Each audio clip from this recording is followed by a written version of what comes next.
Welcome to another episode of Spoonie Radio. I'm your host, Dr. Courtney Craig. Today my guest is Dan Neuffer. Dan is a former physicist, and now he's also a recovered patient from both ME/CFS and fibromyalgia.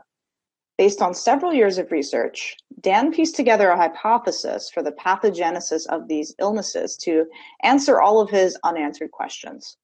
As a result of his research and recovery, he wrote and published the book CFS Unraveled, One Man's Search for the Cause of Fibromyalgia and Chronic Fatigue Syndrome and the Discovery Essential for You to Recover. His book shares an explanation and demystifies how people get ill in so many different ways and how recovery is possible. Welcome to the show, Dan. Hi, Courtney. Great to connect with you. Yeah, thanks for being here. So just to start out, I'd kind of like to get a synopsis, a little brief summary about your CFS story, how long ago that you got sick, and what was your experience with the illness? I actually first got sick back in 2003. It's funny, it's only years later that I made the connection of some of my triggers of the illness, because at the time I didn't really realize. But what actually happened for me was I was walking. I used to go out for walks at lunchtime with my colleagues. And, some of my colleagues were like 20, 30 years older than me, who were like in their 50s and nearly 60. And we would go for a walk. And one day I couldn't keep up. It was such a bizarre experience because I couldn't understand why I wouldn't be able to keep up walking. I mean, I've never had a problem in my life. And, but like a typical man, I tried to sort of brush it under the carpet and just ignore it. It was somewhat embarrassing at the time because they're looking at me going like, well, what are you doing? Why are you walking 10 steps behind us? And they were only having a stroll, But then it happened again a couple of days later. I was with my wife, and again, it was a similar experience that she couldn't quite understand if I was making a joke or what, because why would I not be able to walk? We were pushing a pram, and I crossed the road, and I literally felt like I couldn't take another step. Mm-hmm. And that was really my first experience. And then from then on, I actually started to get like a flu, I suppose is the best way to describe it. I had a flu. I had actually, just to mention, I actually had a immunization about 2 weeks earlier for the chickenpox, because I had a young baby at home, and I wasn't sure if I had been vaccinated or not. But I never made the connection that until years later that may have been part of the trigger. But anyway, look, I started to get the flu-like symptoms and things, and I just felt really, really exhausted, more so than I ever had, and it didn't quite feel like a flu. And I went to the doctor, and he looked in my throat, and he said, "Oh my God, you have a terrible sore throat. It's you have such a bad throat infections. That's what's making you sick." And so he looked at it and he gave me some antibiotics. But anyway, I went through the treatments, and it didn't really help. And that's really how my journey started. And then from then on, it's a bit of a saga, really. If I was to summarize it, I mean, it basically was like a flu that never went away. And I was very, very ill, and I had pain. I was exhausted, and that sort of came and went over a period of, over the next 6 months. I never seemed to get over it. And then what happened after that is not only did my symptoms get worse in terms of the fatigue, but I also started to get a whole range of other symptoms. I got to a point where it was kind of embarrassing to go back to the doctor. I then went to, one doctor after another, like most people do. Tried to have tests and this test and that test. And suddenly the, weeks turned into months turned into years. I would get these in bouts. So it would come on really strongly, like I have a flare up, and then I'd sort of feel better again. And so I found my general level of energy was terrible. And I still got other really weird symptoms, like I couldn't take light or sound. I'm sure a lot of listeners can relate to a lot of those symptoms. I hear a lot of my patients talk about similar symptoms, and I've had them too. Now you're talking to us today from Australia, right? Yes, that's right. So how was the experience there being shuffled from physician to physician? I mean, most of our listeners here of the show are U.S. Is the opinion of ME/CFS and the diagnosis process very different in your experience there? This was obviously now 12 years ago. I don't think there was much awareness about ME/CFS back then because I'd gone to so many doctors, and I kept going with new symptoms, the muscle twitching, and then I had the dizziness, I had chest pains, I had palpitations, and I had all these symptoms and all the classical CFS symptoms. But I went to oh goodness, I don't even remember how many doctors, probably 8, 9, 10 doctors, something like that. And it was only at the very end that I actually got diagnosed, because until then I just used to get almost an internal roll of the eyes from the doctors, because they just go, well, I don't know what it is. I had some really caring doctors that really tried very hard, and they did a lot of testing, but they didn't find much. But that was really a bit of a problem, and not getting diagnosed until so late.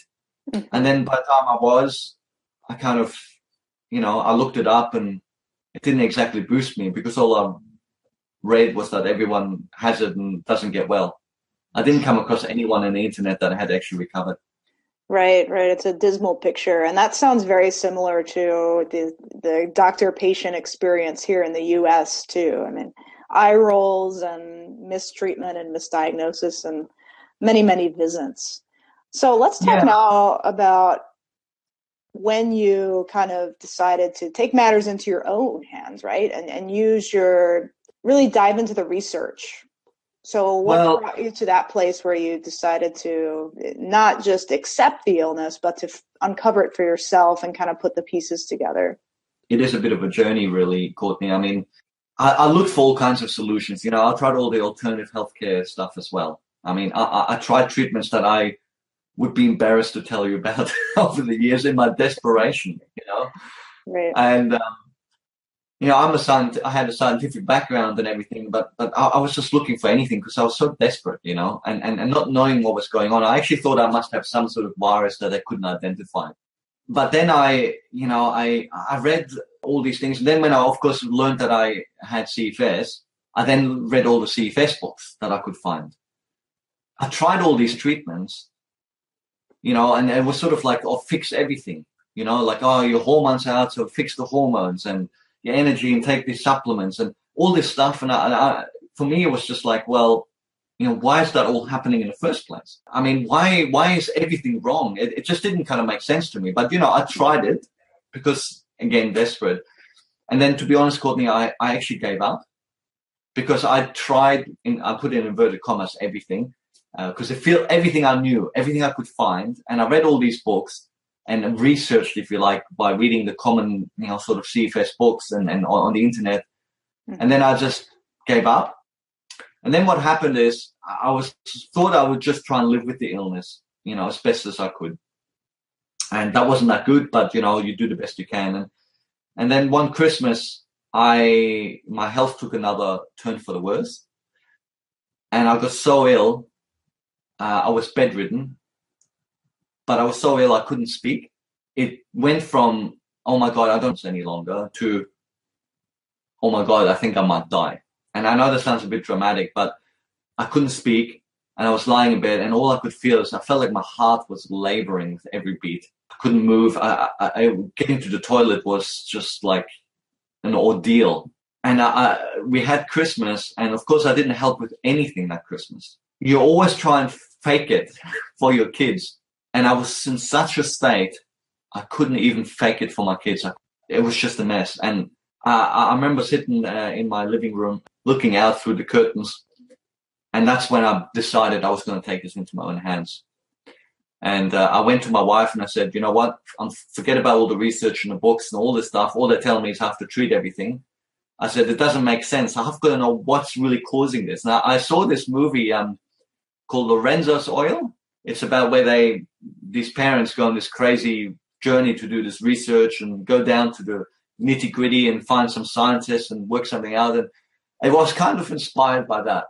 And And I said, you know what? I'm not going to look for what everyone else says. I'm going to look from the ground up. You know, what's going on? What do I know for fact? And, you know, is there something going on at a cellular level or something like this? You know, part of me didn't really believe it because it sounds a bit ridiculous. You know, it's like, oh, I'm going to climb Mount Everest. It was just a moment of desperation, you know, and unfortunately or fortunately, my wife was like, yes, I think you will. So then I kind of had to go and start doing something about it, even though it seemed like a ridiculous notion. How did you start that? How did you start climbing Mount Everest? So did you look away from the MECFS research and look into maybe other fields, or how did you start working from the ground up? What I did is, I went away from this model of, oh, look at all the things that are wrong, we're going to treat everything, because I said that didn't make sense. I wanted to know why. So what I did is I said, okay, well, what do I know for a fact? So I looked at the things that we know for sure. One of the things we knew that magnesium is ridiculously low. Okay. People with this illness. And I go, well, what is magnesium? You know, like what's that going to do with my body? Because I had no background in medicine. And, you know, trying to read stuff was very difficult for me because I had all the brain fog too. So, you know, this was a crazy journey. So, but I started with magnesium because I go, what's it used for? So I started to look at that. And I said, okay, it's low. How could it be low? What is it used for? Where does it leave our body? And how does it get in? And how is it controlled? And then basically I looked at all these things of, you know, what do we know for sure? And then I led that. I followed that, you know, until I said, okay, where could the dysfunction be occurring? And of course, magnesium is controlled by, you know, the hormones produced by our adrenal glands. And these are in turn controlled through our autonomic nervous system, HPA axis. Okay, so all right. I looked at that. And then I looked at other symptoms. So I looked at everything and I followed it. And eventually, no matter what the symptoms seemed to be, when I dug in deeper and deeper, it sort of always led me back to the autonomic nervous system. So that was sort of interesting. So I started to form a picture, but but what I did is I started to do a whole bunch of treatments. So these were treating all the physical dysfunctions, similar to the treat everything kind of model, right? But it was amazing, like especially with magnesium, when I started to take that, I went from not being able to stand up in the morning to just getting out of bed and standing up like a normal person, and it happened quite quickly, and it was quite profound for me, you know. And so I went from that, and then as I started to get better, I also started to notice some symptoms that were there probably all the time, but I wasn't aware of. So I started to feel better in my body. You know, my energy had picked up somewhat, relatively speaking. Okay. So, I mean, I was probably still really fatigued, but compared to where I was, it was a fantastic improvement. And I remember going to brush my children's teeth. And as I was brushing their teeth, I suddenly realized that I was holding, it was like I was trying to defuse a bomb. I was so stressed out about just brushing their teeth. And I noticed that I wasn't breathing. I was tensing, and I thought, what's going on here? You know? So it was all these sort of little aha moments where I thought, well, that's strange. You know, what's going on? And that's how gradually I pieced things together. And I started to see how everything led to this primary dysfunction. And then I found all these secondary dysfunctions, and everything, one caused the other. Yeah. The gut, you know, I investigated the gut, and again, that led back to the autonomic nervous system. You know, everything suddenly was connected and made sense to me. And so I had a great deal of confidence that I was on the right track. Right. The puzzle pieces started to come together for sure. That was a lot of my experience too, as I learned so much about this illness. And one thing that it took me years to understand all of these things I didn't realize that I had, that I didn't realize were related to my MECFS, like gut issues and autonomic dysfunction issues. I just thought I had fatigue. So it's so interesting when it's like a light bulb goes off in your head and everything kind of starts to make sense, because this is a systemic illness and there's really no system that's not affected. That's so true, you know, and everything is wrong. It's not what is right. It's what's, you know, it's what's actually working. And it always puzzles me when people talk about They get, oh, look at the proof. There's really something we can measure that's wrong. And they make out like there's no proof. I mean, really, if you do the right test, I mean, there's everything is wrong. You just need to do the right test. I mean, just because a blood test doesn't show an infection or doesn't show that your kidneys are not working doesn't mean that there isn't something wrong with you. Yeah, and if I remember from your book, a main focus is really addressing the autonomic dysfunction, and you come back again and again to stressors. So if you could talk a little bit about these different types of stressors that you think kind of perpetuate some of the symptoms of this illness.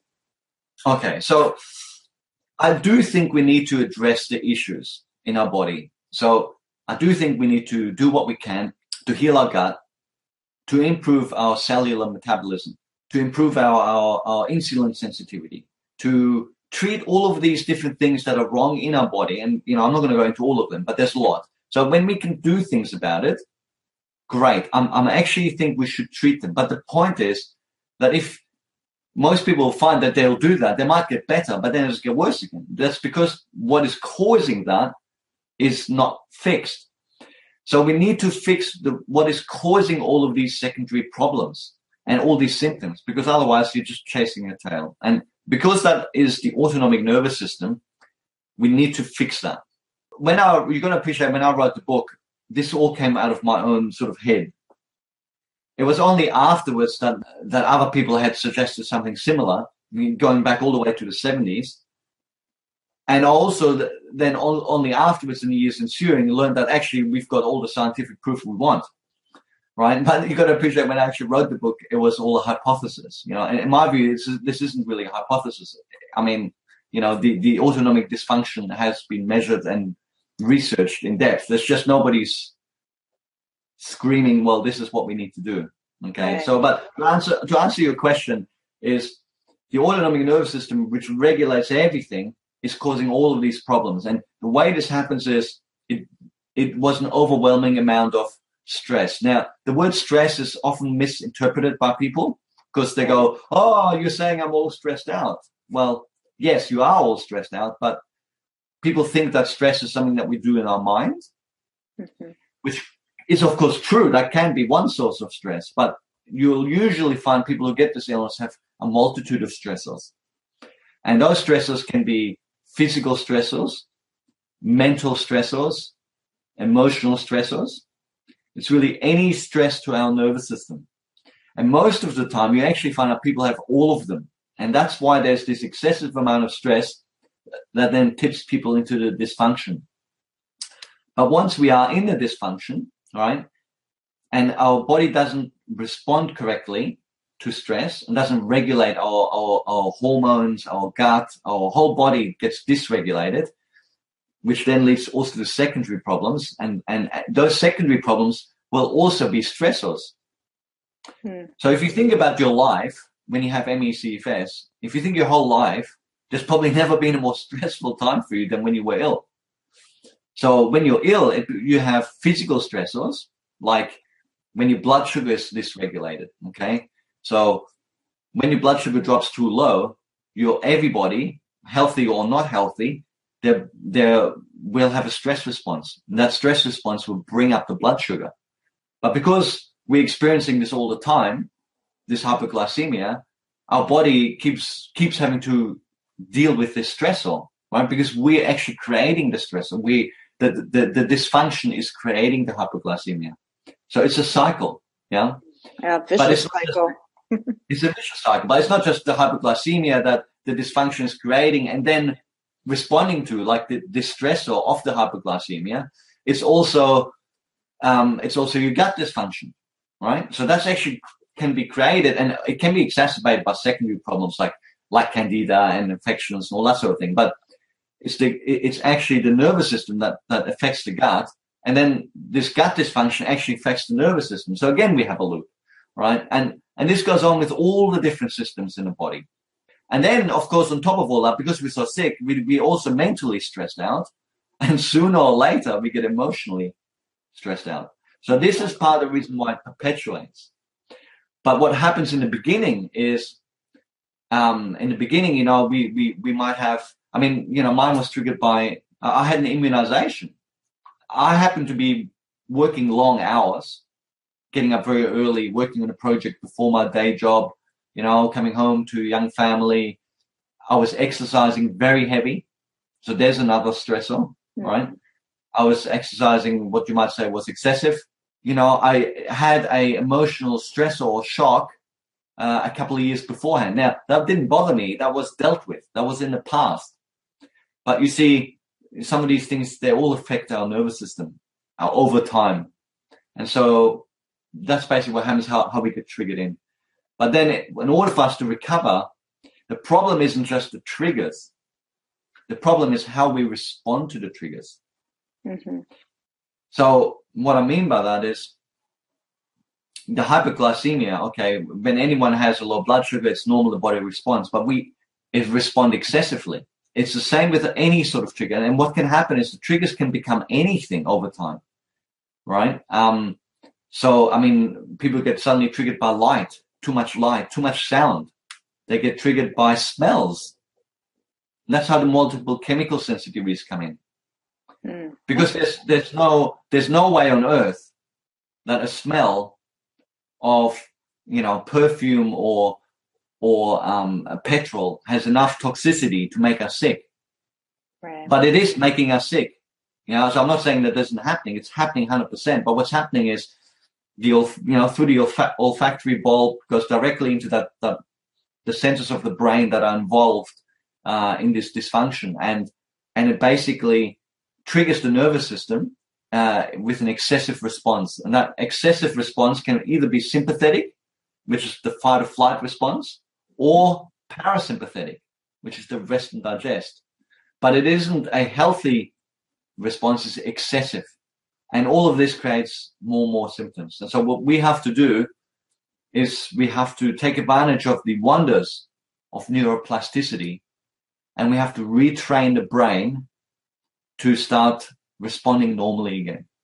And that is the path to recovery, in my view. Wow. Okay. So autonomic dysfunction is really central in your model of ME/CFS, and it does make a lot of sense. And I think we have a lot of research to support that.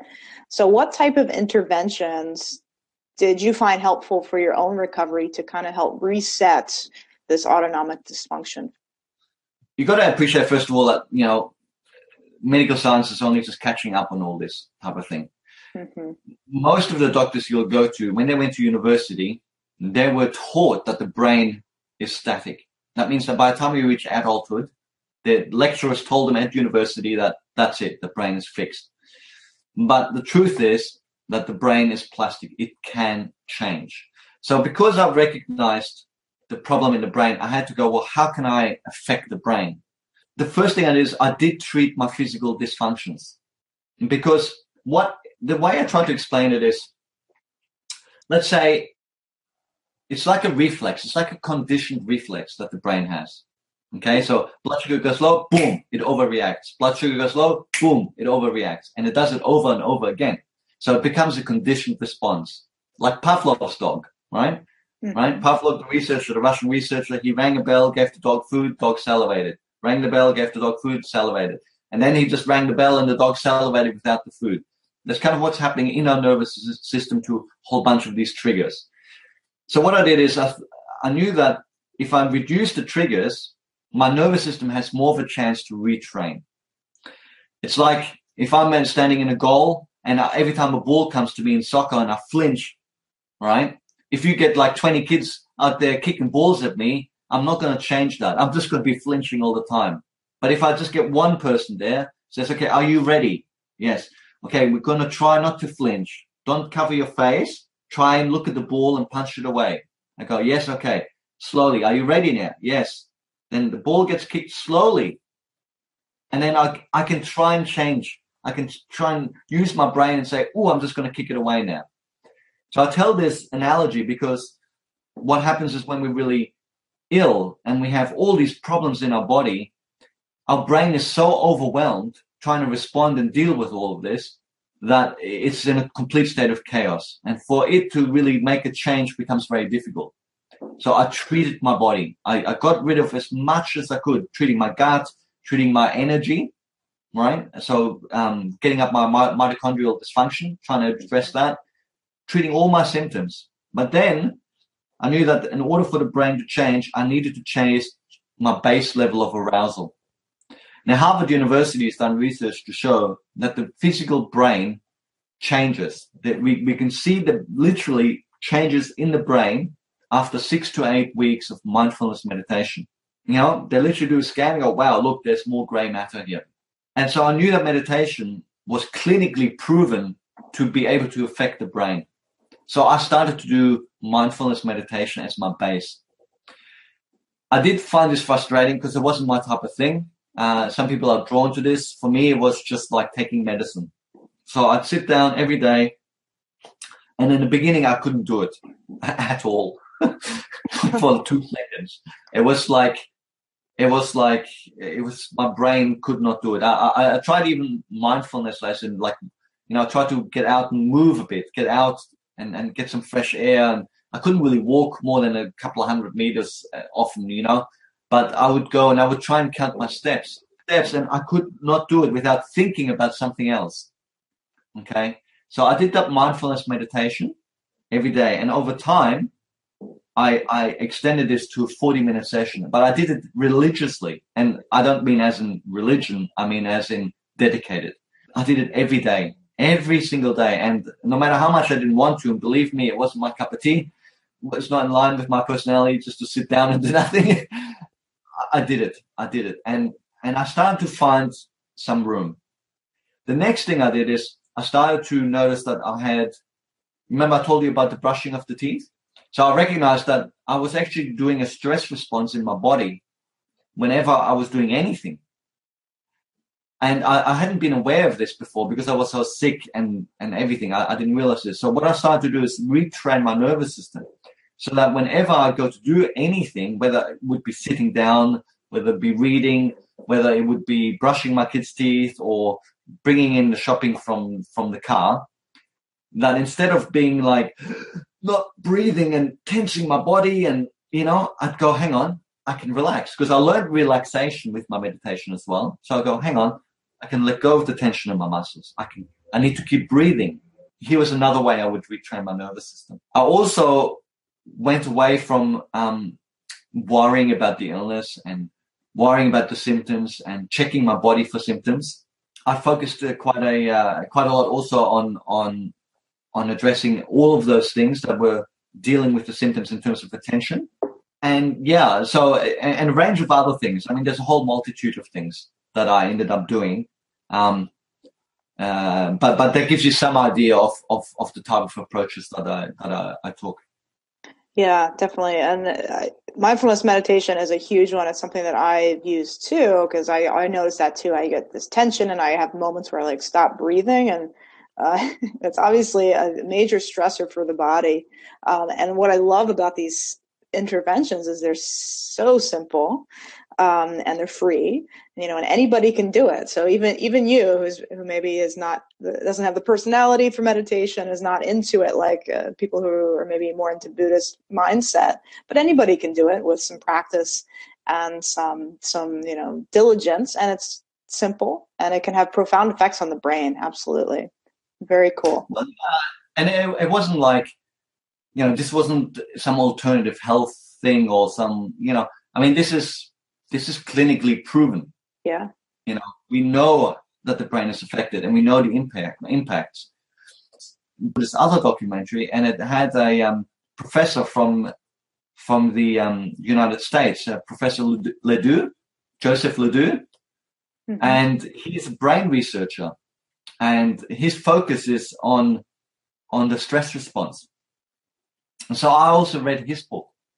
And in his book, he talked about how the different factors that affect the stress response. And these can be physiological expressions of the body, as well as mental things. And through that, I explored a whole bunch of things that suddenly became apparent to me that I suppose I had been too sick to even realize, or I guess I never really envisaged that these things have anything to do with my illness, because, it's it's not like I used to focus on my body or how sick I was. I mean, everything was fine and I had an immunization and suddenly I had a flu symptoms. I mean, I would never have thought that, the way I interact with my body or my mind, that could have anything to do with my illness, because that's not how it started, you see. But once the illness takes hold and perpetuates, once I looked at all the research, I could see how all of this was connected in the brain. Yeah, we tend to kind of hone in on just the immune system piece with this illness. And in doing so, we kind of forget like all of these other pieces, particularly the autonomic nervous system piece. So that's really great advice for our listeners, because there's simple interventions that could really have profound effects. And there's a lot of clinical research now coming out showing dramatic changes in the brain from just some of these simple type interventions.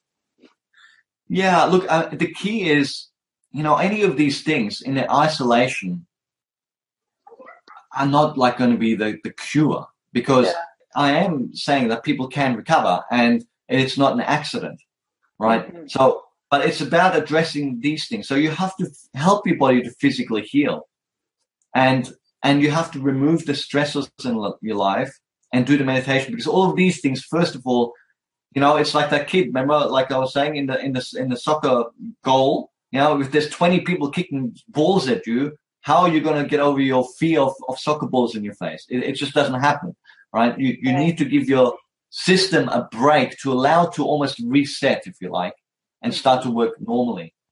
And when I speak to people who recovered, and I speak to them all the time. I mean, I meet people all the time. In fact, they're everywhere. I used to think there was no one with the illness, let alone recovered, but now I meet them literally in the street, like across the road, neighbors and stuff. And I'm able to recognize them pretty quickly, usually because they live a particularly healthy lifestyle. That's often a how I then find out they had CFS. But it's about doing all of these things together and including some of these mind-body interventions and techniques to rewire your brain. In my book, I did actually give that example of a houseboat with anchors, right? And these anchors are like these conditioned responses, these triggers. If you have anchors all around and you only pull up one at a time, the boat's never going to move. And if you pull up, most of the anchors, but you leave one big one, the boat will start to move. You think, oh, look at me, I'm recovering. And then bang, it just turns around with the current and it's stuck again. And then before you know it, the anchors start dropping again. So again, it's an analogy, but it's a good analogy, because the way to do it is you've got to work on all the fronts, and you lift up enough of these anchors and then the boat goes. Yeah. And if you've got some little anchors, you don't have to do it perfectly, because if you've got some tiny anchors as opposed to big heavy ones, if you've removed enough of them, the boat will lift off anyway. All right. And the little anchors will pull off the bottom. And that's exactly what happens in recovery. So you don't have to do everything perfectly, but you have to just do enough to normalize the body. And once it normalizes, the other stuff dissolves. Mm-hmm. That's a good analogy for sure. Now, instead of, just you getting well and going on with your life, you decided instead to write a book about these experiences, and you have your own website where you share educational materials. So could you talk about your work here and your motivation for creating this? It was a bit peculiar. I'd never met anyone with my illness, right? And probably, to be fair, that was because for so many years, I didn't even know what was wrong with me. Even once I learned that I had CFS and fibromyalgia, in the later stages, and I have to say, the pain thing it's a whole other interview, because while CFS was terrible, I found that the pain over the years really wore me down. So that was a big thing for me to overcome. But what happened is I never met anyone with the illness. And so as I had pieced all this stuff together in my head, and I started doing all this stuff and I started to recover, suddenly I actually met all these people with CFS. In fact, I met about 3 or 4 within a month. And it was just kind of like, what's going on? It was very kind of weird. It's like, oh, maybe these people have been around all the time. I never saw them because I had my head down just trying to deal with the illness. But I suddenly met all these people, and I talked to this one lady, and I said, look, I've worked all this stuff out, and it really explains everything. And there's a lot of unanswered questions, like why does this person recover when this person doesn't with the same treatment? Or why did this person get this illness and this person get that illness? And why does this person have these symptoms and this one doesn't? And I'm using this information and I'm actually getting well. And she was so excited. And I was like, yes, I can help you. And, you can get well too. And I'm very excited to share this with someone. She grabbed me by the hand and she ran out, grabbed her phone and started dialing it. And she wanted me to speak to her mother, to tell her mother that she wasn't crazy, wow, that someone else has all these symptoms. Wow. And I remember it was such a shock, it was such a shock for me. And I go, well, hang on, I was just telling you about how to get better. And all she wants to do is show other people that she's not a crazy person with all the symptoms. Perhaps my explanation, which I gave to her very quickly, was too confusing. And I thought, you know what, in order for people to get better here, they have to get away from treating symptoms and they have to understand the illness as a whole. And I thought I wanted to help these people. I started to meet all these people and I tried to explain it to them like I'm doing to you now. And I couldn't. It was just too complicated and it got too technical. And I started talking about acetylcholine and this and that and, mitochondrial dysfunctions and how we lipids and, and all these cellular processes. They're like, what are you talking about? And I thought, you know what? If people are going to get better, they have to get their head around this. They have to understand what's going on. And so that's basically what spurred me on to write the book. And I thought I would just write this little book, just sort of do it fairly quickly, but it actually was it took me a long time. It was a very difficult project because I tried to write it in a way that would satisfy people's scientific curiosity, but also that it would make sense to the layperson. To explain something that was sort of so complex in a way that we could get a head around it was quite a challenge for me. But that's basically how I got inspired to write the book. And the other thing, I guess, on my website, you'll see all these recovery interviews. I interview people who recovered. And, I don't care how they recovered because, it's just showing that you can recover. And some people recover they don't even know why they recovered. Yeah. So not everyone had a plan like me and an action plan. Some people just recovered by doing a bunch of stuff. But the point is that there's always good reason why they recovered. And so by demonstrating it, I just want to give people hope so they go, oh, hang on, well, recovery can happen. So that's one thing that I've been focused on doing is sharing other people's journeys of recovery. And I hope people get insight, but most of all, they get hope because I didn't have any of that. Right. We've all been there. We've all been there and hopeless. All right, Dan, we're about out of time. So before we go, though, I want to ask, how can our listeners reach you and find out more about, new videos you have out, new educational things you have out? The best way is probably just to visit my website first and foremost, which is cfsunraveled.com. Some people don't recognize that I'm also talking about fibromyalgia because people still think they're two separate illnesses. I just had to use one term. So I decided to use CFS to try and encapsulate everything. There seems to be more diagnoses of fibromyalgia. I don't know why that is. Maybe that when we have pain, we suddenly get taken seriously. I think there's a lot of people who are just undiagnosed with CFS. Yeah, go to the website. Now, what I have there is I actually created a series of videos that you can request to be sent to you. Pop in your email address, and then that will send you a series of 4 videos. And the idea is just to explain to you a little bit more about how, along the lines of what is the root cause and how do people recover and why people recover. And they're short videos, and I give them to people in snippets so that they're not overwhelmed. And also that they don't fast forward trying to listen for some magic bullet, because that's the whole point. The magic bullet is treating the syndrome as opposed to trying to take a pill. And it's changing the brain as well as treating the body. So they can have a look at those videos. They can, if they want to, they can buy the book. It's a book that's a Kindle book, but you don't need a Kindle. You can read it on any tablet. If you have a tablet, if you have a Kindle reader, you can read it on that. You can read it on a laptop. You can read it on a desktop computer. You can even read it on your phone. It's very inexpensive. It's like $8 or something like that. So that's a book you can read if you're interested. I have been working on a recovery program. People for many years now have been asking me for help and coaching. The problem I have is there's a lot of education involved, and I feel it's too expensive or takes too much time to do that one-on-one. Mm-hmm. And also because we're in a state of brain fog, we don't get it into our heads. And I've looked at doing seminars, but people are too sick to come to a seminar. So I decided the best way would really be for people to have an online education program and a virtual mentoring program. It seems to be one of these never-ending projects, and I hope to have that released sometime later this year. So if you connected to me via the website and have requested the videos, you'll get updates on any other resources. Okay, that sounds great. Lots of ways to connect and get information.